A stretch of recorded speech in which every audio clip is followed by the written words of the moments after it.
हाय मित्रांनो, तर कसे काय बरे आहेत ना? तर माझ्या व्हिडिओमध्ये स्वागत आहे. तर काय मला पण शेतावरती जायचं होतं, म्हणून मी पण शेतावरती जाण्यासाठी एक घमेला घेतला खांद्यावरती ना, चालत गेलो. असं पटापट आपटून घेतलं ना, चलो रे भाई मच्छी लेलो. मग काय थकलो तर इथे आंब्याचे झाडाखाली थोडा आराम केला. मग चारही बाजूला बघितला तर कोण दिसत नव्हता, पण इकडे खाली वाघाची भीती आहे, वाघाची आणि सापाची भीती.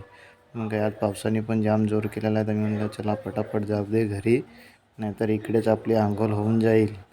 मग काय इकडे नदीमध्ये आलो तर नदीमध्ये पाणी थोडाच होता, तर म्हणलं चला हातपाय धुऊ दे थोडं. हे बघू शकता इकडे पाणी पण कमी आहे आणि पाणी चालू झालेलं आहे थोडा थोडा, चारी बाजूला बघू शकता तुम्ही.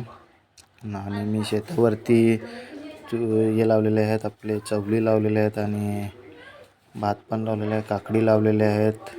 तुम्ही पण या खायला नंतर झाले का. मग काय शेती पण खणून ठेवलेले आहेत, पाऊस पडला का लगेच आवणी सुरू होईल. तर मग काय भूक लागली तर मी म्हणलं चल पेट पूजा करू दे थोडा, तर मी म्हणलं चला जेवू, तुम्ही पण या जेवायला. चला आजच्या व्हिडिओमध्ये एवढंच काही दाखवणार आहे तुम्हाला मी. चलो बाय.